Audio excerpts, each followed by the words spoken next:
Today I'm revealing the 10 most underrated and neglected muscles you absolutely need to start training if you want to build a stronger, more resilient, and more athletic body. Let's jump right in. Muscle number 10, Tibialis Anterior. This muscle runs along your shin bone and is responsible for pulling your foot upward while stabilizing your ankle during lateral movements. Strengthening the tibialis anterior dramatically improves your explosiveness, your ability to decelerate quickly, and your capacity to absorb impact when landing from jumps. It also enhances ankle mobility, balance, and coordination, while helping prevent common injuries like Achilles tendonitis, shin splints, and knee strain. To train it effectively, you need resistance against dorsiflexion, essentially toe raises. A cable machine allows you to target a full range of motion, but you can also use a weight plate if cables aren't available. Muscle number 9, Serratus Anterior. Wrapping around the sides of your rib cage, the Serratus Anterior gives your torso a sculpted, powerful look when developed.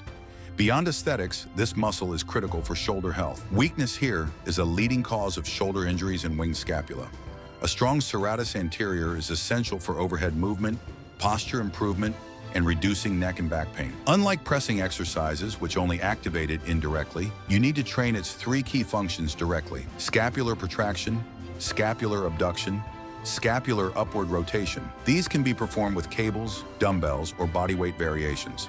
Muscle number 8, Flexor Digitorum Profundus, FDP. The largest of all forearm muscles, the FDP determines the majority of your grip strength. A powerful grip doesn't just help you lift heavier. Research shows it subconsciously signals confidence, competence, and authority. Most people fail to train this muscle properly because they don't realize it inserts at the tips of your fingers. To target it effectively, you need to flex the last segments of your fingers, ideally with your wrist bent back in a hyperextended position. You can use cables or dumbbells, letting the weight fully drop to your fingertips before curling it back up. Muscle number 7, Soleus, deep calf muscle. Unlike the more visible gastrocnemius, the soleus is primarily engaged when your knees are bent at least 90 degrees during calf raises. Direct soleus training has remarkable metabolic benefits.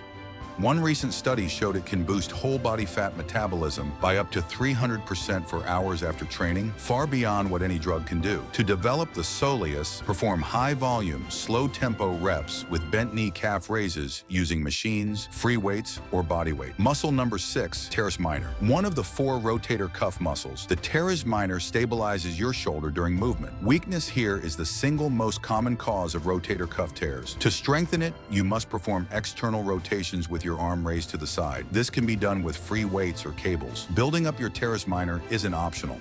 It's essential if you want to train safely and progress in your upper body lifts. Muscle number 5, Sartorius. The longest muscle in your body, the Sartorius assists in 7 different joint actions, including hip flexion, adduction, rotation, and knee flexion. Yet because it's never the primary mover in any of them, most people neglect it completely. This is a mistake. A strong Sartorius improves sprinting speed, hip stability, and injury prevention.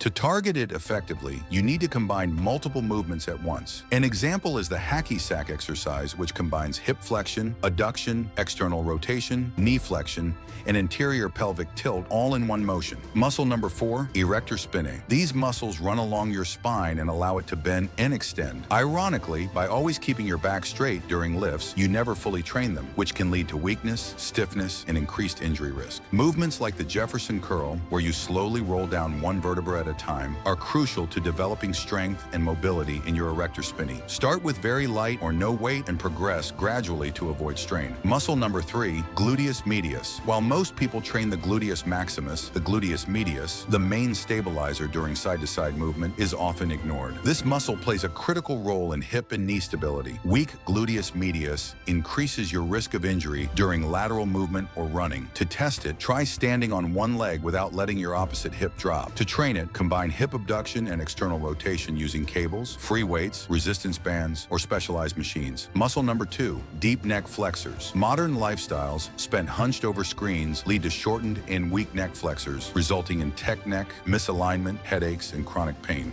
Training your deep neck flexors with controlled, Component placement light resistance movements using a head harness or even by holding a plate against your forehead is essential. Work them from multiple angles to restore balance and function. Muscle number 1, Quadratus Lumborum, QL. The QL lies deep in your lower back. Neglecting it is a major mistake. It's one of the most common sources of lower back pain, poor posture, and lumbar spine injuries. To strengthen the QL, train lumbar extension and lateral flexion movements. Combine side bends, extensions with twisting, and the QL walk. An unusual but highly effective drill that builds resilience in the lower back. If you found this helpful, don't forget to subscribe and enable notifications. And let me know in the comments if there's an underrated muscle you think deserves a spot on this list. Your input could inspire the next video. Stay strong, stay curious, and keep pushing your limits.